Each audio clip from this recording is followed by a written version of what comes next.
सभी विद्यार्थियों को मेरा नमस्कार। प्यारे विद्यार्थियों, घर की याद कविता हमारी पढ़ाई जारी है, जिसके कवि भवानी प्रसाद मिश्र जी हैं।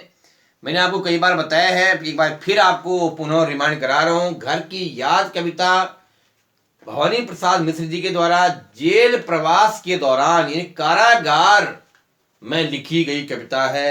मैंने आपको पहले भी समझाया था और ये बताया था कि आपके मन में प्रश्न होगा कभी जेल में क्यों है। तो मेरे प्यारे बच्चों, आपकी नॉलेज के लिए बता दूं, एक बार बता चुका हूं, फिर बता रहा हूं। कवियों ने, साहित्यकारों ने जेल प्रवास के दौरान भी लेखन कार्य किया।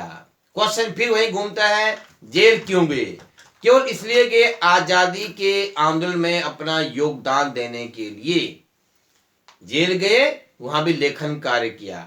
इस कविता के माध्यम से कवि भवानी प्रसाद मिश्र को अपने घर की याद सता रही है और उन्हें प्रत्येक सदस्य की याद आ रही है। कविता के जो आगे आपने पढ़ा है, पिछली 2 वीडियो में मैंने आपको समझाया था, कवि सावन के महीने को संबोधित कर रहा है, क्योंकि सावन के महीने में हो रही लगातार बारिश कवि को और पीड़ा पहुंचा रही है, अपने घर की याद आ रही है। तो उन्होंने क्या किया फिर? सावन के महीने का एक तरह से मानवीकरण, मैंने कहा था मानवीकरण क्या है? जब काव्य में जड़ चेतन पर मानवीय क्रियाओं का आरोप होता है, यानी जड़ पर चेतन का आरोप से मतलब है कि काव्य में इस जड़ पदार्थ पर मानवीय भावनाओं, मानवीय क्रियाओं, जिस प्रकार मानव क्रियाएं करता है, वैसे काव्य में इस प्रकृति पर दिखाया जाता है।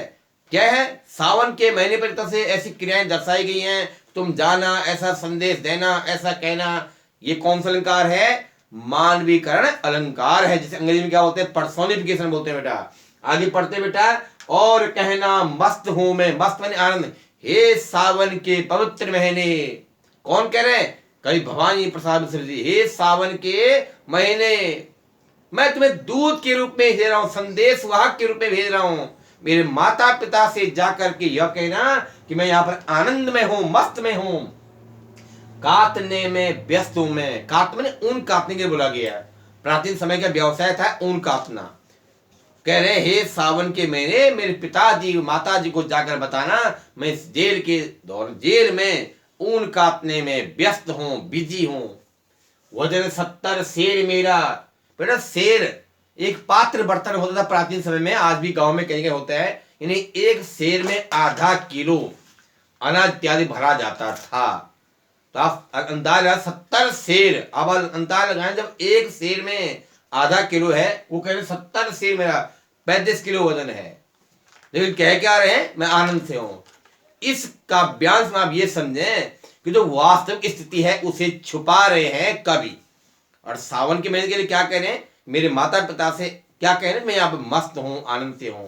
ये कवि की भावनाएं हैं, ये कवि की अभिव्यक्ति है, कल्पनाशीलता का परिचय दिया है। दोबारा ध्यान दें, वजन 70 से मेरा, हे सावन के महीने मेरे माता पिता को जाकर यह कहना मेरा वजन 70 सेर के आसपास है। मैं कमजोर महसूस नहीं कर रहा हूं, मैं शरीर से कमजोर नहीं हूं, मैं चुस्त हूं, दुरुस्त हूं। और भोजन ढेर मेरा, और मैं बहुत सारा भोजन यहाँ जेल में खा रहा हूं, भोजन की कमी कोई महसूस मुझे नहीं हो रही है, ऐसा जाकर के कह देना। कूदता हूं, खेलता हूं, हे सावन के महीने मेरे माता पिता को जाकर कहना मैं इस जेल में भी अच्छे ढंग से खेलता हूं, कूदता हूं, उछलता हूं, व्यायाम करता हूं, नित्य जो दैनिक क्रियाएं हैं व्यायाम इत्यादि करता हूं, दुख डट कर ठेलता हूं। डट कर मैंने मुकाबला करना। हे सावन के महीने मेरे माता पिता को यह कहना, यदि कभी कभी अगर मुझे दुख आता है, मैं उसे डट कर उसका सामना करता हूं। यानी मुझ में संघर्ष करने की भावना और बलवती हो गई है और मजबूत हो गई है। और कहना मस्त हूं मैं, मस्त माने मस्ती में, आनंद में। हे सावन के महीने मेरे माता पिता को जाकर यह कहना मैं इस जेल प्रवास में, इस जेल में कैद भले ही हूं पर आनंद से हूं, मस्त से हूं, मस्ती में हूं। यूं न कहना अस्त हूं मैं, अस्त मानी डूब जाना, जैसे सूर्य डूबता है। यूं न कहना, इस प्रकार मत कह देना हे सावन के महीने मेरे माता पिता से जाकर के ऐसा मत कह देना कि मेरा सूरज डूब गया है या मैं डूब गया हूं, ऐसा मत कहना उन्हें। अर्थात मेरे जीवन की, इस जेलमय जीवन की वास्तविक स्थिति मत बताना। ऐसा मत कह देना कि मैं यहाँ डूब गया हूं, मैं यहाँ आनंद से हूं, मस्ती में हूं, ऐसा कहना। ऐसा बेटा आपको समझना है। कोई भी समस्या प्रश्न पूछें, इससे आगे बेटा हम नेक्स्ट वीडियो में पढ़ेंगे। धन्यवाद।